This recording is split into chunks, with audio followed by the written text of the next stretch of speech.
Hello, everybody. Aiden here, and welcome to another video here on the Around the Slice YouTube channel. So, I know that Super Bowl 60 literally just wrapped up not even a week ago at the time of this recording at this point, and we still have about 7 long months to go until week 1 of the 2026 NFL season. But just for fun today, whenever you're watching this at any time of the day, that's fine.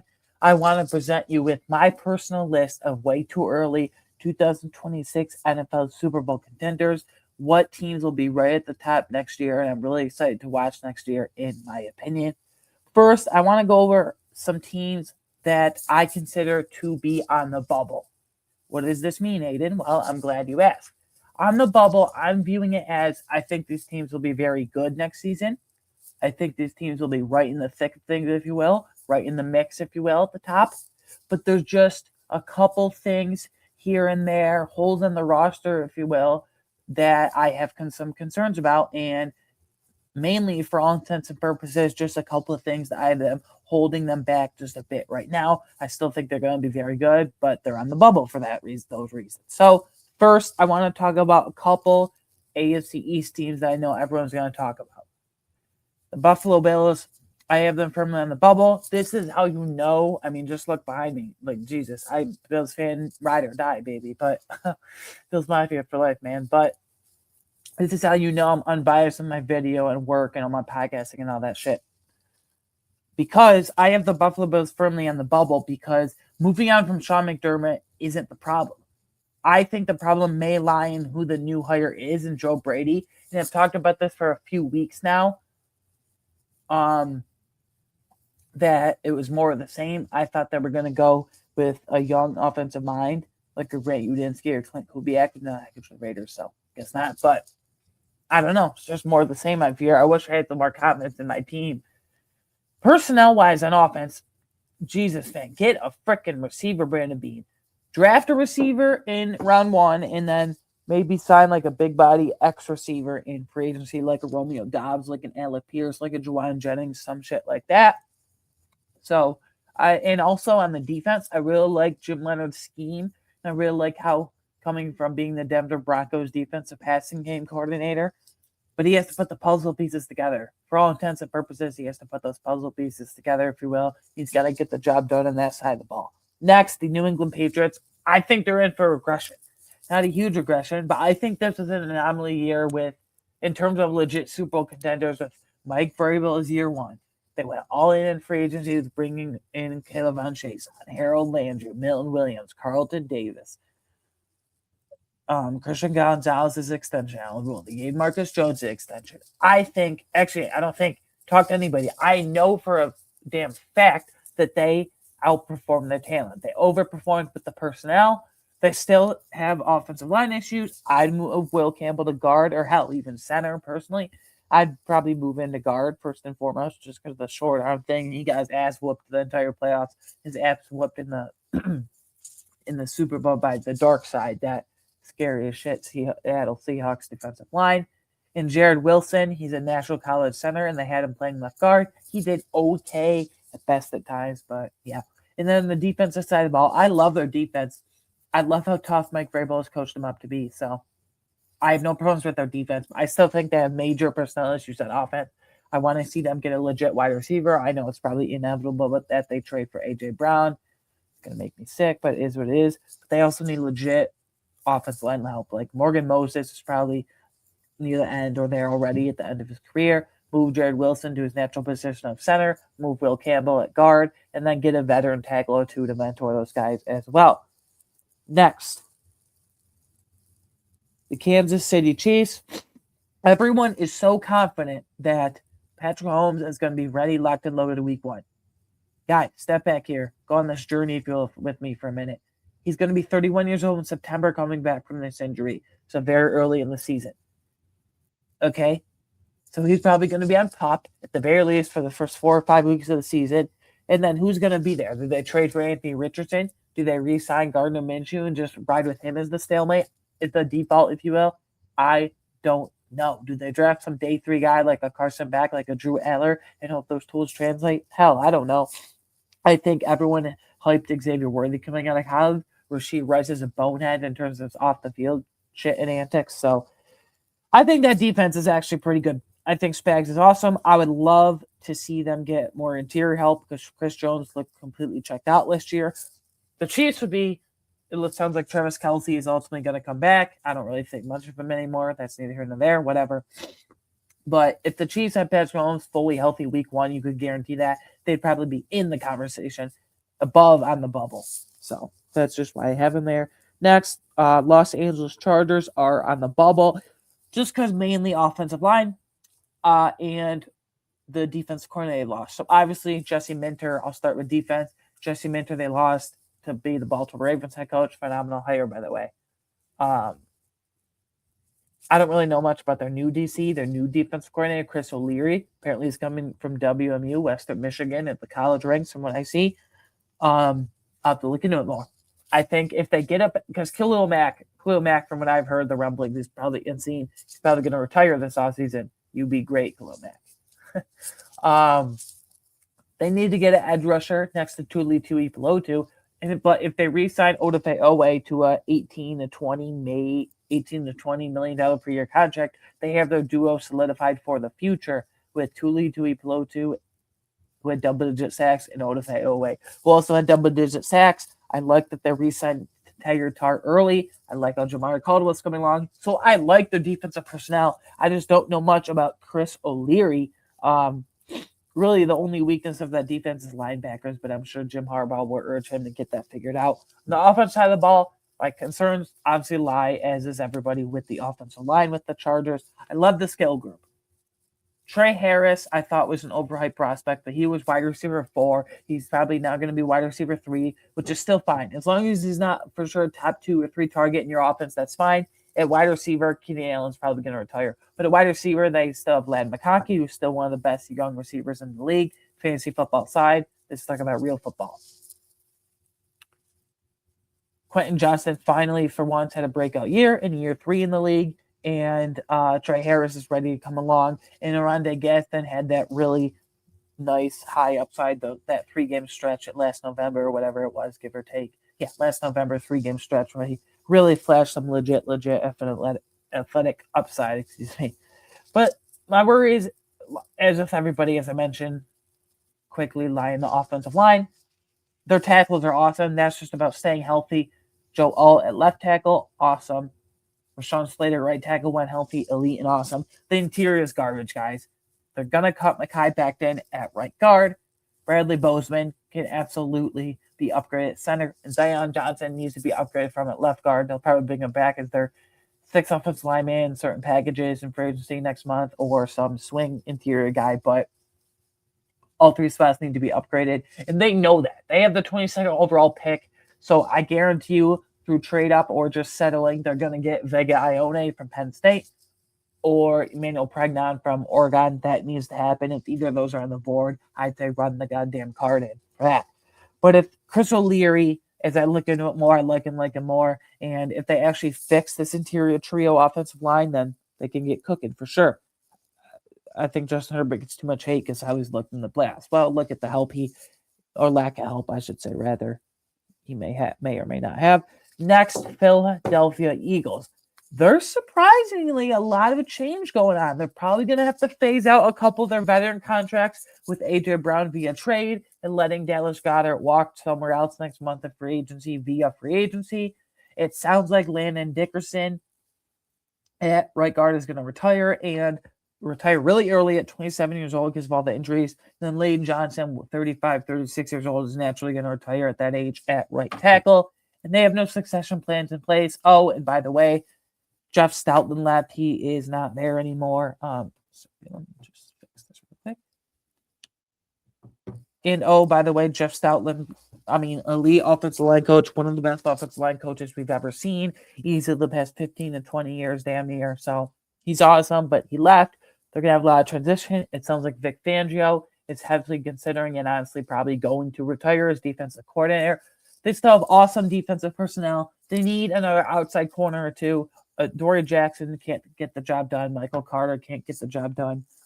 I really love their defensive personnel, but we'll have to see how the whole transition process, if you will, goes in terms of finding those couple and replacing those couple offensive linemen, tall tasks that are going to retire.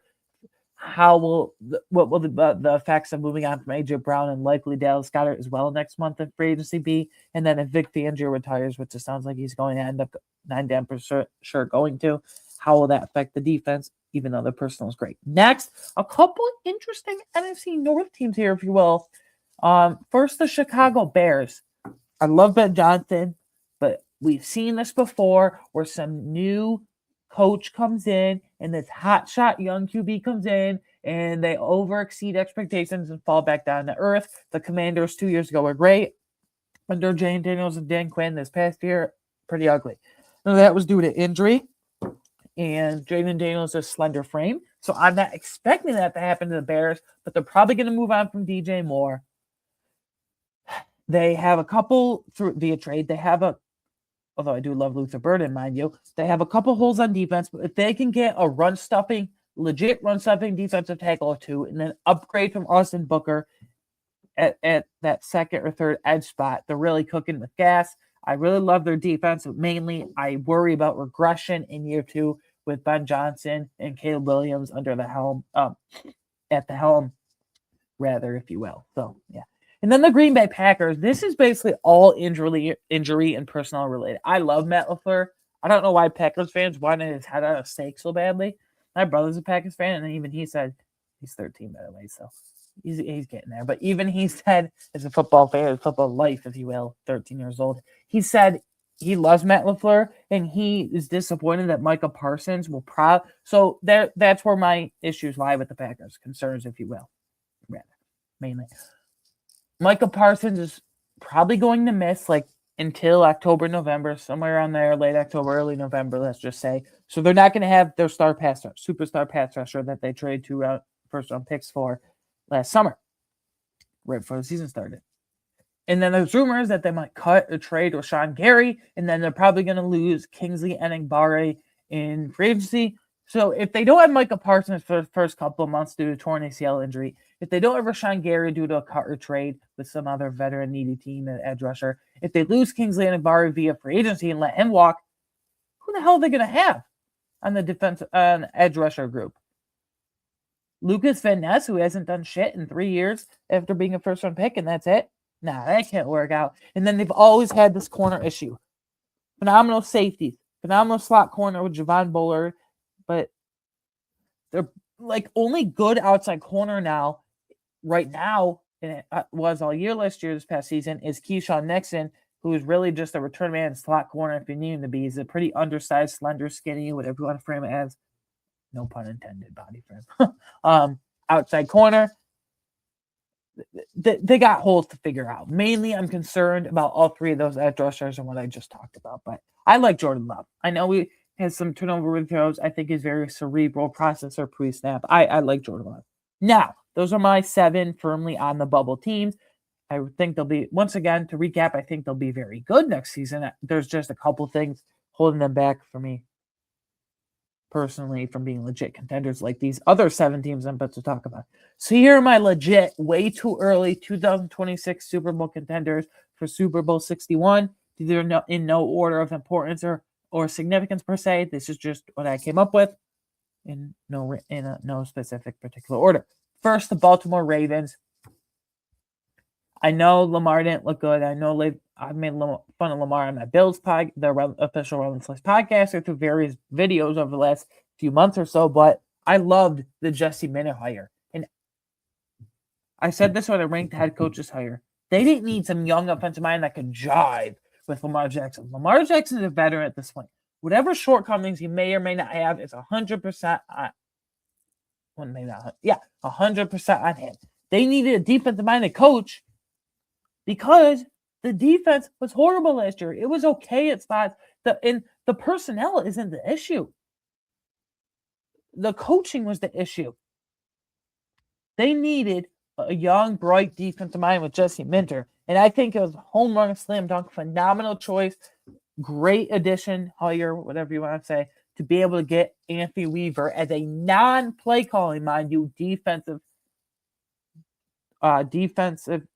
non-play calling defensive coordinator in title only. Between Jesse Minter and Anthony Weaver, I'm really excited for the direction that defense goes. I would like to see them get a wide receiver to upgrade over Rashad Bateman to help out Zay Flowers. But they have all the pieces. Derrick Henry still had a monster year through all the mess. Lamar Jackson's probably going to bounce back. The defense will be much improved with Jesse Minter and Anthony Weaver as well, between those two great minds. Next, Jacksonville Jaguars. Now, you could argue that I put the Bears down firmly on the bubble team down the bottom because my reasoning was I worry about a year or two aggression under some young hotshot offensive minded head coach and some young QB. You're going to say Aiden. Should that be the same for the Jaguars? Yes and no. I get the sentiments there, guys. Trust me, I do. But also, it comes down to the defensive line specifically. I think when you compare the two, the Jaguars' defensive line is miles better than the Bears' offensive line. So that's why I put the Jaguars here. And the Jaguars are loaded at receiver. We have Jacoby Myers, who can line up inside out. Parker Washington is a primary slot receiver. Travis Hunter, we'll see how that shakes out. I personally play him at corner mostly. Wink, wink, but we'll see. Liam Cohen assists there. And Bretton Strange, who's not too shabby guys himself. He's a damn good tight end as well. Breakout year, you could say, this past year. So they got all the pieces. And their tackle duo of Anton Harrison and Cole Van Lanen is outstanding. I think they have a couple underrated interior guys at Robert Hainsey at center. And then Ezra Cleveland in one of the guard spots. And I forgot the other guard spot. But I think the offensive line is very good. I think they're loaded at receiver. I like their tight end and Bretton Strange. And I like Trevor Lawrence finally had that breakout year, that generational prospect we were all promised coming out of Clemson. I love Liam Cohen's play calling coaching style, obviously. And I think the defense is awesome. And it was huge for them to be able to contain both coordinators, respectively, in offense coordinator Grant Udinski and defense coordinator Anthony Campanile, at least for this next season.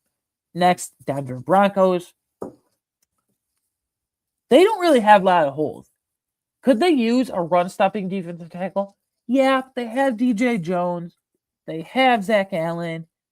At defensive end, they had Jonathan Cooper, who's been a steady veteran for a few years, for a while now. They have Nick Bonito, who's explosive as hell. They need more linebackers. The Dre Greenlaw free agency splurge didn't really work out. Justin Sternad has made some steps on defense, but he's more of a high-level special teamer, if you will. I love their secondary. Jade Barron, Jaquan McMillan. If he leaves in free agency, who cares? You have Barron, Riley Moss, and Pat Surtain. The offense is, I think, where they could improve by a little bit, if you will. Because for all intents and purposes, I think they need a wide receiver to upgrade over next to Cortland Sutton. I like Pat Bryant. I like Marvin Mims. I like Troy Franklin, but they're all specialized skill set players. They're all ancillary pieces. They all fit the roles perfectly. Troy Franklin, explosive, slender, downfield threat. Marvin Mims, explosive gadget guy. Pat Bryant, contested catch, physical savant. They need a do-it-all receiver next to Cortland Sutton. And I think at 30th overall, at the back of the first round, they can get that pretty easily with a Casey Concepcion, with a Denzel Boston right off the bat in April, a few months from now, rather. So, yeah. And the offense line is elite. So, and Bo Nix. I know people should have Bo Nix, but I like Bo Nix. And it was big. They were to keep Vance Joseph as their defensive coordinator. So, yeah. And then they promoted Davis Webb to offensive coordinator, which is outstanding as well. Detroit Lions. I know. They missed the playoff. They sucked last year. First of all, they didn't suck. And second of all, I still think Jared Goff is a very good and underrated QB. They still have all the weapons in the world with Jahmyr Gibbs, Jameson Williams, Sam Laporta bouncing back from injury, Amon-Ra St. Brown, all-world, all-pro receiver. And then their defense. Their defense is underperforming. I think a lot of that is, most of that, if not all that, has to do with Kelvin Shepard at the former Bills linebacker, by the way, is playing days. But Kelvin Shepard as the defensive coordinator. They have the personnel. They have Aiden Hutchinson. They desperately need to upgrade over Marcus Davenport at that second edge spot and upgrade over Elquity and Muhammad, those two as well. But they have awesome linebackers and Anzalone, probably walking free agency, but Jack Campbell, Derek Barnes. They have all the makings of an elite corner duo with DJ Reed and Terrion Arnold. But I just think this is a like this is going to be a huge bounce back year for the Lions, and we could see Kelvin Shepard have a bounce back with his defense. And I'm really glad they fired Johnny Morton. John Morton as OC, as offensive coordinator. He was kind of a disaster. No wonder he got play calling taken away from Dan Campbell. But they need to fix the interior of their offensive line. In my opinion, they should move Graham Glasgow from center back to one of the guard spots, keep Tate Ratledge to one of the guard spots, and then draft a guard, whether that's a Caden Proctor that you convert from tackle to guard, Big Ione at the back of the middle of the first round, Emmanuel Pragna at the middle of the first round. Monroe Freeling is getting some buzz at the middle of the first round. So, yeah. Next, Los Angeles. These last three teams are all NFC West teams. First, Los Angeles Rams. This is pretty self-explanatory. They still have a young, kick-ass defense. Their only quote-unquote weakness of their whole team, especially defense, they need corners. They need like 2 or 3 legit corners, and they can get that with 2 first-round picks with one of the top 4 or 5 corners in this draft class. I'm not going to go over all names quickly because you guys know them by now. And then they need a right tackle to succeed Rob Havenstein, but yeah, who retired the other day. What a hell of a career. But yeah, they have Matthew Stafford coming back for another one final year. They have Devontae Adams coming back for one final year. They have Puka, who's probably extension will get a monster raise this offseason. He's going to be motivated by that. And then the defensive line still got waves. Puna Ford, Braden Fisk, Jared Verse, Kobe Turner, Byron Young, Tyler Davis works in there as well. I love all the guys. Josiah Stewart for the future as well. This team is locked and loaded. If they get 2, maybe 3 solid outside corners, they are good to go. San Francisco 49ers, they're probably going to have George Kittle. He's 31? He'll be 32 next October. I think he'll be 33 next October. So we might be at the end of the road for him, if not already. But him aside, if they re-sign Juwan Jennings, I still have faith in Ricky Pearsall. They're going to cut Brandon Ayuk, so maybe they get another receiver, a second or third receiver in there to go along with Jennings and Pearsall. Assumably, they re-sign Jennings. But they need legit help on both trenches. They have no defensive tackles that I trust. Yeah, I like Alfred Collins. I like CJ West going into year 2, but what did they really show as rookies? They were hurt a lot anyway, and they didn't really do much when they were on the field. And then the whole offensive line, you need a succession plan for Trent Williams, probably going to retire this offseason in a few weeks or so. At left tackle, Austin Pleasance, you can't hang your hat on that, if you will. At right tackle, Colton McKivitz, bring him back as a swing tackle, but he can't start. Spencer Burford at the guard, I like. And then Jake Brendel can be upgraded from at center. And then the other guy, Dominic Puny. So you only have a couple linemen locked in for the future, I'd say, with Dominic Puny at guard, one guard spot, and then Spencer Burford at the other guard spot. You need to sorely upgrade the 2 tackle spots, and you need to sorely upgrade not sorely. Jake Brendel's fine, but he's been there forever, getting up there in age. You need to upgrade that center spot. Next, the Seattle Seahawks. What else can I say? They called their defense the dark side for a reason. They got waves of guys. Defensive line, let me just run through it quickly. Byron Murphy, huge step in year 2. Leonard Williams, elite all-pro defensive tackle. Riley Mills is now in the mix in there. Duran Reed has been a solid defensive veteran presence for the longest of time. On the edge, Derek Hall, Boye Mafe, Uchenna Nwosu, DeMarcus Lawrence, and a very cheap veteran for what he's been in his career. In the secondary, they're extremely versatile with where they line up Nicky Minwari, where they line up Julian Love. Devon Witherspoon is the best slot corner in the league by far, in my opinion. Kobe Bryant at safety, next to Love and Eamon Reek Woolen, who got benched and then came back on fire. Josh Jobe, I could be going for days. And then linebackers, they have Ernest Jones, but they figured it out next to him with Drake Thomas, and then Tyrese Knight works in there from here and again as well. Then in the offense, they don't pass a ton because they don't need to. They got Kenneth Walker, Super Bowl MVP Kenneth Walker, free agent, but they can figure that out. They have a lot to figure out. They have a lot of notable free agents. Kenneth Walker, Kobe Bryant, Reek Woolen, Josh Jobe, JSN, and Devon Witherspoon, respectively, are both extension eligible. But luckily, they're a top 5 team in cap space, 4 or 5 or 6, I think. $75 million. The team that just won the Super Bowl has no right to have $75 million cap space, but they do. They'll be rocking and rolling once again next year. They're probably going to lose Rashid Shaheed, so they need and cut Cooper Kupp, so they need a legit investment at receiver next to JSN, but they'll figure that out. They can resign all their players with 75+ million cap space. They got that shit unlocked. So yeah. Anyways, guys, those are my 7 on the bubble teams. Those are my 7 actual true Super Bowl contenders for next season, 2026 NFL season. 7 long months, but I want to do this fun exercise because everyone else is doing it right now, I'm sure. So anyways, you can follow me on Twitter at A113 for any fantasy football takes, any instant free agency reactions next month, any draft takes. Let me know all that on Twitter at A113. Please let me know down in the comments below. Who are your Super Bowl contenders? Were you surprised or taken aback, if you will, by any of these teams I had, whether it was on the bubble or actual contenders? Yeah, please like and subscribe for all our free agency content that we're going to be pumping out starting early next week. We're going to be going over positional previews, potential contract values for specific players, specific landing spots for various different players. My favorite time of the year for such reasons. So, yeah, please like and make sure you subscribe for that whole journey. What a couple months, the next couple months will be with that. What a time to be alive. It's incredible.